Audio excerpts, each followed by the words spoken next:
The second part of Henry IV by William Shakespeare. Act 2.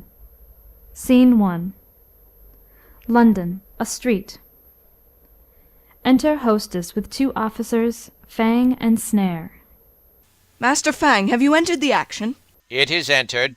Where's your yeoman? Is the lusty yeoman? Will I stand to't? Sirrah, where's Snare?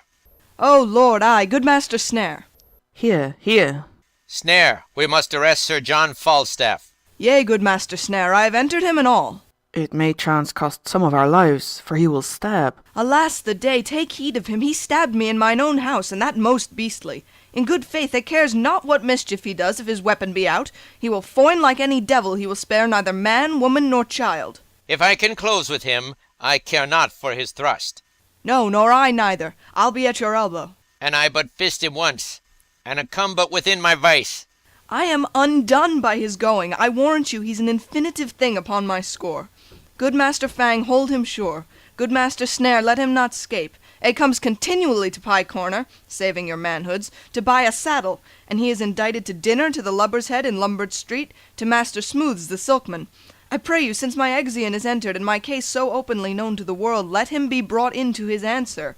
100 mark is a long one for a poor lone woman to bear, and I have borne and borne and borne, and have been fubbed off and fubbed off and fubbed off from this day to that day, that it is a shame to be thought on. There is no honesty in such dealing, unless a woman should be made an ass and a beast to bear every knave's wrong. Enter Sir John Falstaff, Page, and Bardolph. Yonder he comes, and that arrant Malmsey-nosed knave Bardolph with him. Do your offices, Master Fang and Master Snare. Do me your offices. How now? Whose mare's dead? What's the matter? Sir John, I arrest you at the suit of Mistress Quickly. Away, varlets! Draw, Bardolph! Cut me off the villain's head. Throw the quain in the channel. Throw me in the channel? I'll throw thee in the channel. Wilt thou, thou bastardly rogue? Murder!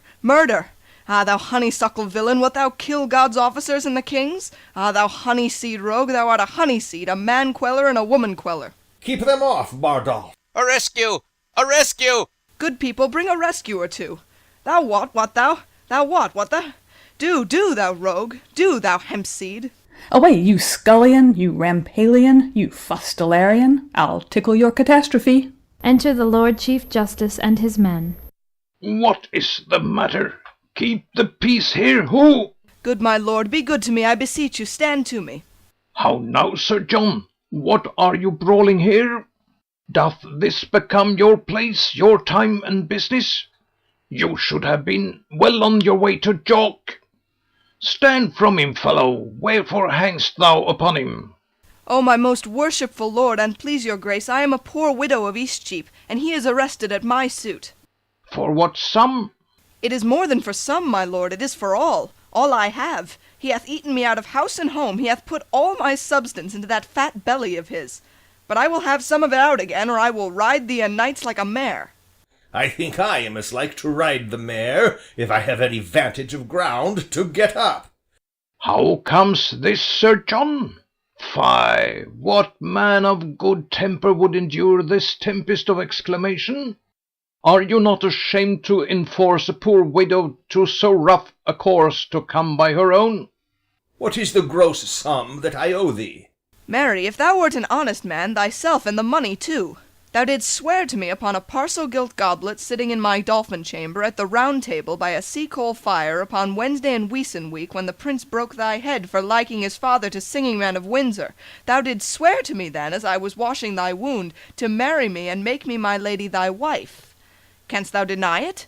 Did not good wife Keech, the butcher's wife, come in then and call me Gossip Quickly, coming in to borrow a mess of vinegar, telling us she had a good dish of prawns, whereby thou didst desire to eat some, whereby I told thee they were ill for green wound? And didst thou not, when she was gone downstairs, desire me to be no more so familiarity with such poor people, saying that ere long they should call me madam? And didst thou not kiss me, and bid me fetch the 30 shillings? I put thee now to thy book oath. Deny it if thou canst. My lord, this is a poor mad soul, and she says up and down the town that her eldest son is like you. She hath been in good case, and the truth is, poverty hath distracted her. But for these foolish officers, I beseech you I may have redress against them. Sir John, I am well acquainted with your manner of wrenching the true cloth the false way. It is not a confident brow, nor the throng of words that come with such more than impudent sauciness from you, can thrust me from a level consideration. You have, as it appears to me, practised upon the easy yielding spirit of this woman, and made her serve your uses both in purse and in person. Yea, in truth, my lord. Pray thee, peace. Pay her the debt you owe her, and unpay the villainy you have done with her. The one you may do with sterling money, and the other with current repentance. My lord, I will not undergo this sneap without reply. You call honourable boldness impudent sauciness. If a man will make curtsy and say nothing, he is virtuous. No, my lord, my humble duty remembered, I will not be your suitor. I say to you, I do desire deliverance from these officers, being upon hasty employment in the king's affairs. You speak as having power to do wrong, but answer in the effect of your reputation, and satisfy the poor woman. Come hither, hostess. Enter Gower. Now, Master Gower, what news? The king, my lord, and Harry Prince of Wales are near at hand. The rest the paper tells. Gives a letter. As I am a gentleman. Faith, you said so before. As I am a gentleman. Come, no more words of it. By this heavenly ground I trod on, I must be fain to pawn both my plate and the tapestry of my dining chambers. Glasses, glasses, is the only drinking. And for thy walls, a pretty slight drollery, or the story of the prodigal, or the German hunting in waterwork is worth 1,000 of these bed-hangers and these fly-bitten tapestries. Let it be £10 if thou canst. Come, and 'twere not for thy humours, there's not a better wench in England. Go, wash thy face, and draw the action. Come, thou must not be in this humour with me. Dost not know me? Come, come, I know thou wast set on to this. Pray thee, Sir John, let it be but 20 nobles. If faith I am loath to pawn my plate, so God save me, la. Let it alone. I'll make other shift. You'll be a fool still. Well, you shall have it, though I pawn my gown. I hope you'll come to supper. You'll pay me altogether? Will I live? To Bardolph. Go, with her, with her. Hook on, hook on. Will you have Doll Tearsheet meet you at supper? No more words. Let's have her. Exeunt hostess, Bardolph, and officers. I have heard better news. What's the news, my lord? Where lay the king tonight? At Basingstoke, my lord. I hope, my lord, all's well. What is the news, my lord? Come all his forces back? No, 1,500 foot, 500 horse are marched up to my lord of Lancaster, against Northumberland and the archbishop. Comes the king back from Wales, my noble lord? You shall have letters of me presently. Come, go along with me, good Master Gower. My lord. What's the matter? Master Gower, shall I entreat you with me to dinner? I must wait upon my good lord here. I thank you, good Sir John. Sir John, you loiter here too long, being you are to take soldiers up in the counties as you go. Will you sup with me, Master Gower? What foolish master taught you these manners, Sir John? Master Gower, if they become me not, he was a fool that taught them me. This is the right fencing grace, my lord. Tap for tap, and so part fair. Now the Lord lighten thee. Thou art a great fool. Exeunt. Scene 2. London, another street. Enter Prince Henry and Poins. Before God, I am exceeding weary. Is it come to that? I had thought weariness durst not have attached one of so high blood. Faith, it does me. though it discolours the complexion of my greatness to acknowledge it. Doth it not show vilely in me to desire small beer? Why, a prince should not be so loosely studied as to remember so weak a composition. Belike, then, my appetite was not princely got. For by my troth I do now remember the poor creature, small beer. But indeed these humble considerations make me out of love with my greatness. What a disgrace it is to me to remember thy name, or to know thy face tomorrow, or to take note how many pair of silk stockings thou hast, these, and those that were thy peach-colored ones, or to bear the inventory of thy shirts, as one for superfluity, and another for use. But that the tennis-court keeper knows better than I. For it is a low ebb of linen with thee, when thou keepest not racket there, as thou hast not done a great while, because the rest of thy low countries have made a shift to eat up thy Holland, and God knows whether those that bawl out of the ruins of thy linen shall inherit his kingdom.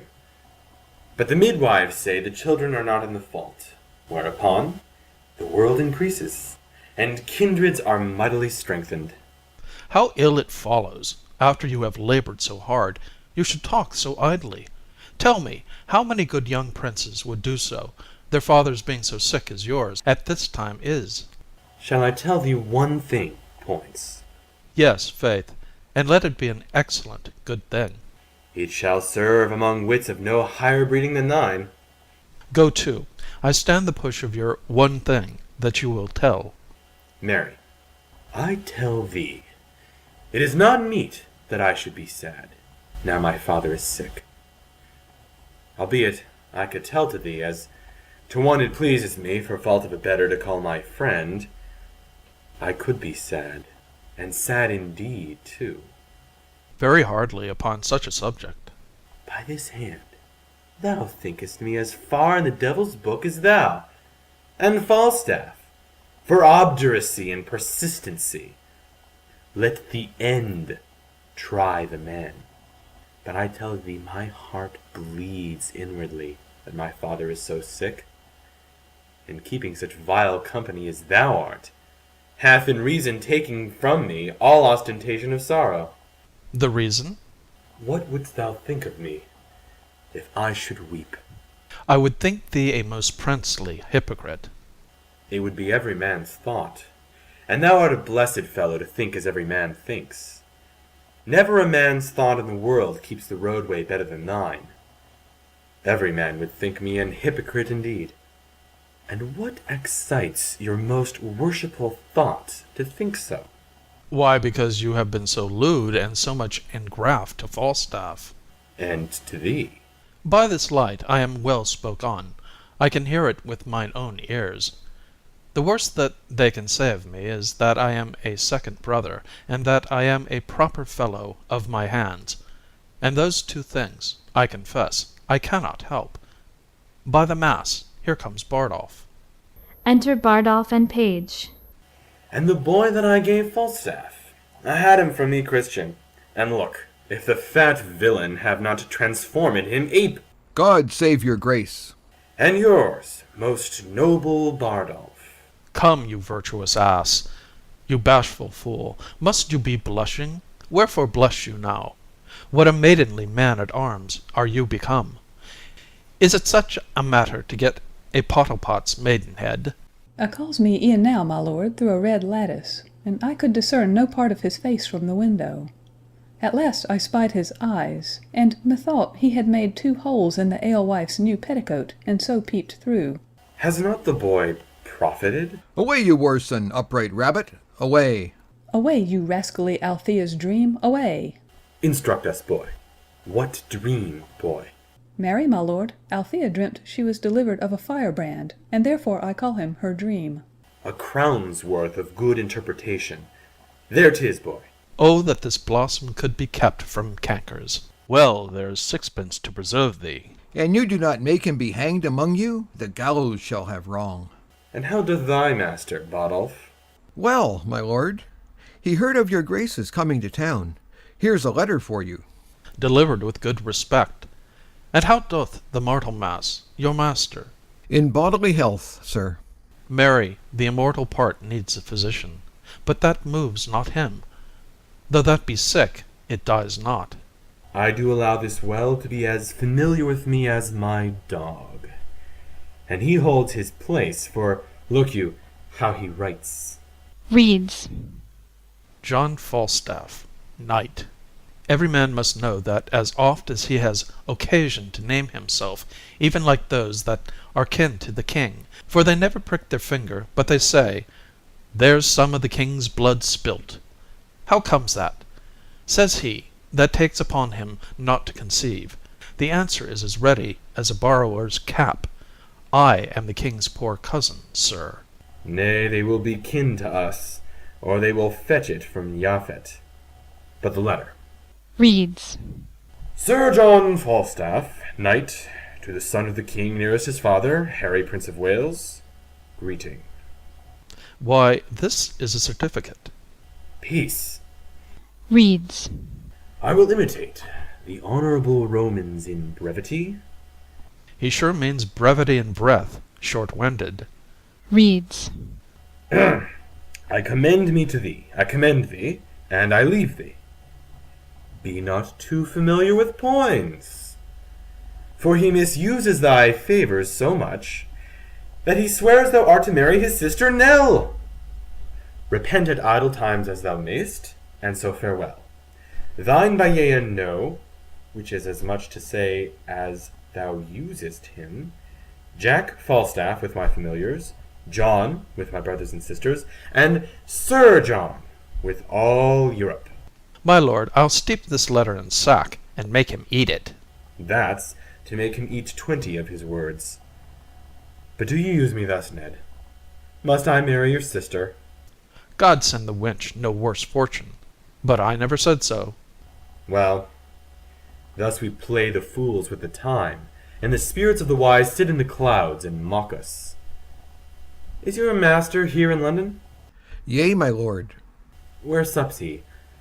Doth the old boar feed in the old Frank? At the old place, my lord, in Eastcheap. What company? Ephesians, my lord, of the old church.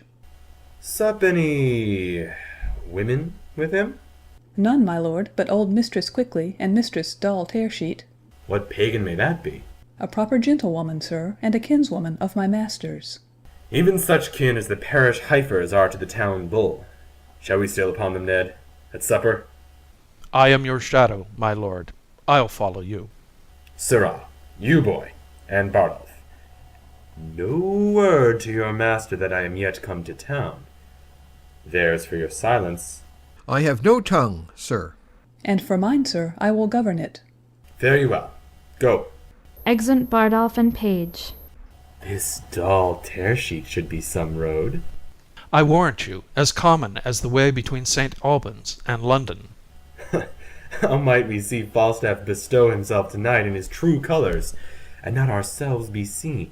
Put on 2 leathern jerkins and aprons, and wait upon him at his table, as drawers. From a god to a bull, a heavy dissension. It was Jove's case. From a prince to apprentice, a low transformation. That shall be mine, for in everything the purpose must weigh with the folly. Follow me, Ned. Exeunt. Scene 3. Warkworth, before the castle. Enter Northumberland, Lady Northumberland, and Lady Percy. I pray thee, loving wife and gentle daughter, give even way unto my rough affairs.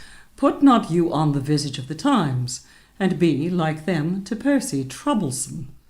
I have given over, I will speak no more. Do what you will, your wisdom be your guide. Alas, sweet wife, my honour is at pawn, and but my going nothing can redeem it. Oh, yet for God's sake go not to these wars! The time was, father, when you broke your word, when you were more endeared to it than now, when your own Percy, when my heart dear Harry through many a north would look to see his father bring up his powers, but he did long in vain. Who then persuaded you to stay at home? there were 2 honours lost, yours and your son's. For yours the God of heaven brighten it. For his it stuck upon him like the sun in the grey vault of heaven, and by his light did all the chivalry of England move to do brave acts. He was, indeed, the glass wherein the noble youth did dress themselves. He had no legs that practised not his gait, and speaking thick, which nature made his blemish, became the accents of the valiant. For those that could speak low and tardily would turn their own perfection to abuse to seem like him. So that in speech, in gait, in diet, in affections of delight, in military rules, humours of blood, he was the mark and glass, copy and book that fashioned others. And him, oh wondrous him, O miracle of men! Him did you leave, second to none, unseconded by you, to look upon the hideous god of war in disadvantage, to abide a field where nothing but the sound of Hotspur's name did seem defensible. So you left him. Never, oh, never do his ghost the wrong to hold your honour more precise and nice with others than with him. Let them alone. The Marshal and the Archbishop are strong. Had my sweet Harry had but half their numbers, today might I, hanging on Hotspur's neck, have talked of Monmouth's grave. Beshrew your heart, fair daughter, you do draw my spirits from me, with new lamenting ancient oversights. But I must go and meet with danger there, or it will seek me in another place, and find me worse provided. Oh, fly to Scotland, till that the nobles and the armed commons have of their puissance made a little taste. If they get ground and vantage of the king, then join you with them like a rib of steel to make strength stronger. But for all our loves, first let them try themselves. So did your son. He was so suffered. So came I a widow, and never shall have length of life enough to reign upon remembrance with mine eyes, that it may grow and sprout as high as heaven for recordation to my noble husband. Come, go in with me. 'Tis with my mind as with the tide swelled up into his height, that makes a still stand running neither way. Fain would I go to meet the Archbishop, but many thousand reasons hold me back. I will resolve for Scotland. There am I, till time and vantage crave my company. Exeunt. Scene 4. London, the Boar's Head Tavern in Eastcheap. Enter Francis and another drawer. What the devil hast thou brought there? Applejohns? Thou knowest Sir John cannot endure an applejohn. Mass, thou sayest true.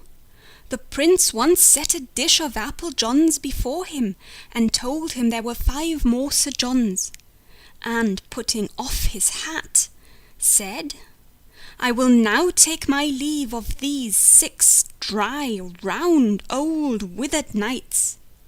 It angered him to the heart, but he hath forgot that. Why, then, cover and set them down, and see if thou canst find out Sneak's noise. Mistress Tearsheet would fain hear some music. Enter third drawer. Dispatch! The room where they supped is too hot. They'll come in straight. Sirrah, here will be the prince and Master Poins anon, and they will put on 2 of our jerkins and aprons, and Sir John must not know of it. Bardolph hath brought word. By the mass, here will be old Ertz. It will be an excellent stratagem. I'll see if I can find out Sneak. Exeunt second and third drawers. Enter hostess and doll Tearsheet. I'faith, sweetheart, methinks you are in excellent good temporality. Your pulsage beats as extraordinarily as heart would desire, and your colour, I warrant you, is as red as any rose, in good truth, la. But i'faith, you have drunk too much canaries, and that's a marvellous searching wine, and it perfumes the blood ere one can say, what's this? How do you now? Better than I was. Well, that's well said. A good heart's worth gold. Lo, here comes Sir John. Enter Falstaff. When Arthur first in court empty the Jordan. Exit Francis. And was a worthy king. How now, Mistress Doll? Sick of a calm, yea, in good faith. So is all her sacked, and they be once in a calm, they are sick. A pox damn you, you muddy rascal. Is that all the comfort you give me? You make fat rascals, Mistress Doll. I make 'em? Gluttony and diseases make 'em, I make 'em not. If the cook help to make the gluttony, you help to make the diseases, Doll. We catch of you, Doll, we catch of you. Grant that, my poor virtue, grant that. Yea, joy, our chains and our jewels. Your brooches, pearls, and ouches. For to serve bravely is to come halting off. You know, to come off the breach with his pike bent bravely, and to surgery bravely. To venture upon the charged chambers bravely. Hang yourself, you muddy conger, hang yourself. By my troth, this is the old fashion. You two never meet but you fall to some discord. You are both, a good truth, as rheumatic as two dry toasts. You cannot bear with another's confirmities. What the good year one must bear, and that must be you. You are the weaker vessel, as they say, the emptier vessel. Can a weak, empty vessel bear such a huge, full hogshead? There's a whole merchant's venture of Bordeaux stuff in him. You've not seen a hulk better stuffed in the old. Come, I'll be friends with thee, Jack. Thou art going to the wars, and whether I shall ever see thee again or no, there is nobody cares. Re-enter Francis. Sir, ancient pistols below, and would speak with you. Hang him, swaggering rascal. Let him not come hither. It's the foul-mouthed rogue in England. If he swagger, let him not come here.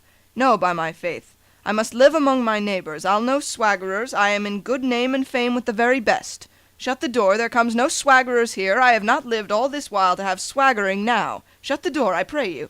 Dost thou hear, hostess? Pray ye pacify yourself, Sir John. There comes no swaggerers here. Dost thou hear? It is mine ancient. Tilly-fally, Sir John, ne'er tell me, and your ancient swaggerer comes not in my doors. I was before Master Tisick, the deputy, t'other day, and as he said to me, 'twas no longer ago than Wednesday last, a good faith. Neighbour Quickly, says he, Master Dumby, our minister, was by then. Neighbour Quickly, says he, receive those that are civil, for, said he, you are in an ill name. Now I said so, I can tell whereupon. For, says he, you are an honest woman, and well thought on, therefore take heed what guests you receive. Receive, says he, no swaggering companions. There comes none here. You would bless you to hear what he said. No, I'll no swaggerers. He's no swaggerer, hostess. A tame cheater, i'faith. You may stroke him as gently as a puppy greyhound. You'll not swagger with a Barbary hen, if her feathers turn back at any show of resistance. Call him up, drawer. Exit Francis. Cheater, call you him? I will bar no honest man my house, nor no cheater, but I do not love swaggering, by my troth. I am the worst when one says swagger. Feel, masters, how I shake, look you, I warrant you. So you do, hostess. Do I? Yea, in very truth do I, and 'twere an aspen leaf. I cannot abide swaggerers. Enter Pistol, Bardolph, and Page. God save you, Sir John. Welcome, ancient Pistol. Here, Pistol, I charge you with a cup of sack. Do you discharge upon mine hostess? I will discharge upon her, Sir John, with 2 bullets. Oh, she is pistol-proof, sir. You shall not hardly offend her. Come, I'll drink no proofs nor no bullets. I'll drink no more than will do me good, for no man's pleasure I. Then to you, Mistress Dorothy, I will charge you. Charge me?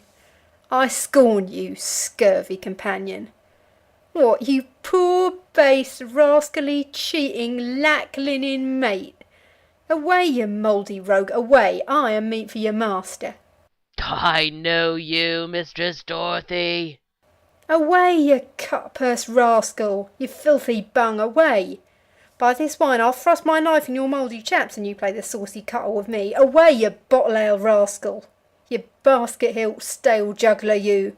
Since when, I pray you, sir? God's light, with 2 points on your shoulder, much. God let me not live, but I will murder your ruff for this. No more, Pistol. I would not have you go off here. Discharge yourself of our company, Pistol. No, good Captain Pistol, not here, sweet Captain. Captain? Thou abominable damned cheater, art thou not ashamed to be called captain? And captains were of my mind, though truncheon you out for taking their names upon you before you've earned 'em. You a captain? You slave for what? For tearing a poor oar's rough in a bawdy house? He a captain, hang him, rogue. He lives upon mouldy stewed prunes and dried cakes. A captain.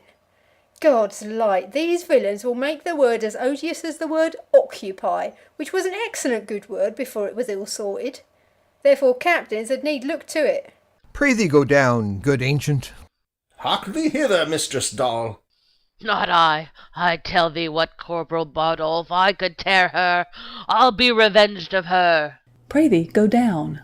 I'll see her damned first to Pluto's damned lake, by this hand to the infernal deep, with Erebus and torches vials also. Hold hook and line, say I. Down, down, dogs, down, faitors. Have we not Hiren here? Good Captain Peasley, be quiet. 'Tis very late, i' faith. I beseech you now, aggravate your choler.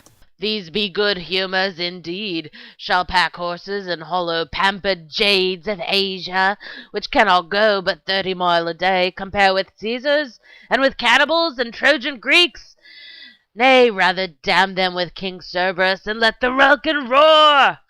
Shall we fall foul for toys? By my troth, Captain, these are very bitter words. Begone, good ancient, this will grow into a brawl anon. Die men like dogs! Give crowns like pins! Have we not Hiren here? My word, Captain, there's none such here. What the good year, do you think I would deny her? For God's sake, be quiet. Then feed and be fat, my fair Callipolis. Come, give us some sack. Si fortuna me tormente, sperato me contento. Fear we broadsides? No. Let the fiend give fire. Give me some sack, and sweetheart, lie thou there. Laying down his sword. Come we to full points here, and our et ceteras nothings? Pistol, I would be quiet. Sweet knight, I kiss thy nape. What, we have seen the 7 stars. For God's sake, thrust him down the stairs. I cannot endure such a fustian rascal. Thrust him downstairs! Know we not Galloway nags? Quite him down, Bardolph, like a shove-groat shilling. Nay, an it do nothing but speak nothing, it shall be nothing here. Come, get you downstairs. What? Shall we have incision? Shall we imbrue? Snatching up his sword. Then death rock me asleep, abridge my doleful days. Why then let grievous ghastly gaping wounds untwine the sisters 3. Come, Atropos, I say! Here's goodly stuff toward. Give me my rapier, boy. I pray thee, Jack, I pray thee, do not draw. Get you downstairs. Drawing and driving pistol out. Here's a goodly tumult. I'll forswear keeping house afore I'll be in these turrets and frights. So murder, I warrant now. Alas, alas, put up your naked weapons. Put up your naked weapons. Exeunt Pistol and Bardolph. I pray thee, Jack, be quiet. The rascal's gone. Oh, you wholesome little valiant villain, you. Are you not hurt in the groin? Methought it made a shrewd thrust at your belly. Re-enter Bardolph. Have you turned him out of doors? Yea, sir, the rascal's drunk. You have hurt him, sir, in the shoulder. A rascal! To brave me! Ah, you sweet rogue, you. Alas, poor ape, how thou sweatest. Come, let me wipe thy face. Come on, you horse and chops. Ah, rogue. I' faith I love thee. Thou art as valorous as Hector of Troy, worth 5 of Agamemnon, and 10 times better than the 9 worthies. Ah, villain. A rascally slave! I will toss the rogue in a blanket. Do an thou darest for thy heart. And thou dost, I'll canvass thee between a pair of sheets. Enter musicians. The music is come, sir. Let them play. Play, sirs. Sit on my knee, doll. Rascal bragging slave, the rogue fled from me like quicksilver. I' faith, and thou follow'st him like a church. Thou wholesome little tidy Bartholomew boar pig, when wilt thou leave fighting a days and foining a nights, and begin to patch up thine old body for heaven? Enter, behind, Prince Henry and Poins disguised as drawers. Peace, good doll. Do not speak like a death's head.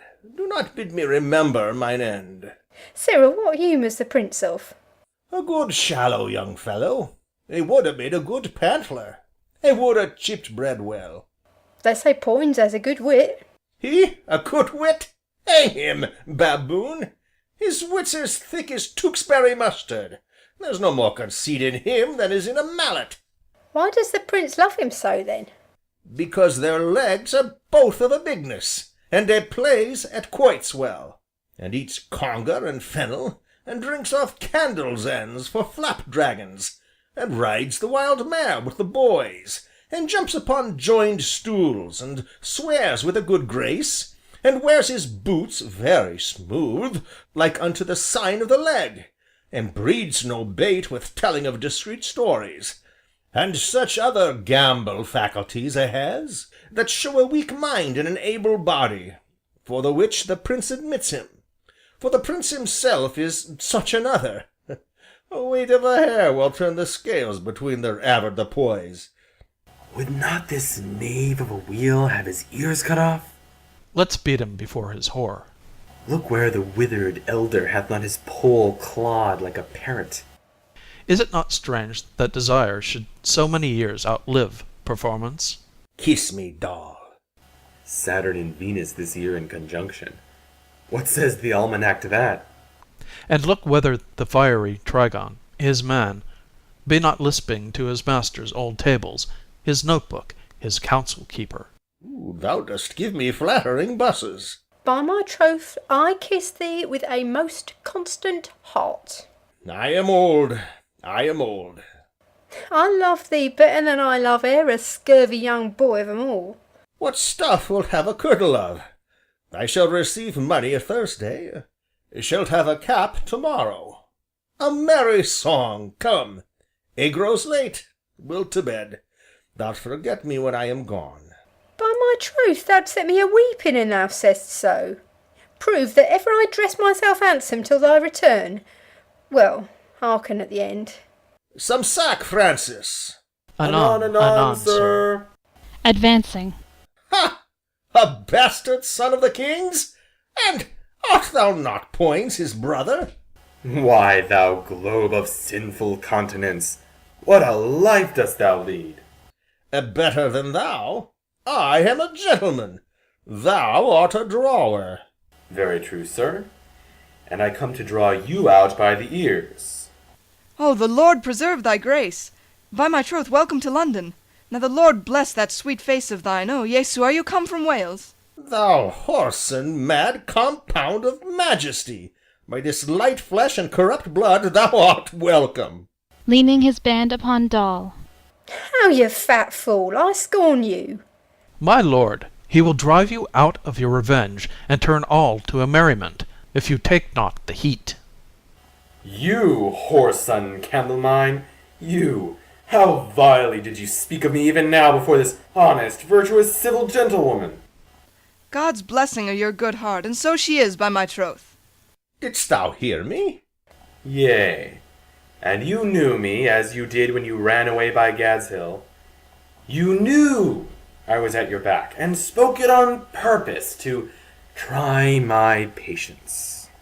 No, not so. I did not think thou wast within hearing. I shall drive you, then, to confess the wilful abuse, and then I know how to handle you. No abuse, Hal. On my honor, no abuse. Not to dispraise me, and calmly pander, and bread chipper, and I know not what. No abuse, Hal. No abuse. No abuse, Ned. In the world, honest Ned, none. I dispraised him before the wicked, that the wicked might not fall in love with thee, in which doing I have done the part of a careful friend and a true subject, and thy father is to give me thanks for it. No abuse, Hal. None, Ned. None.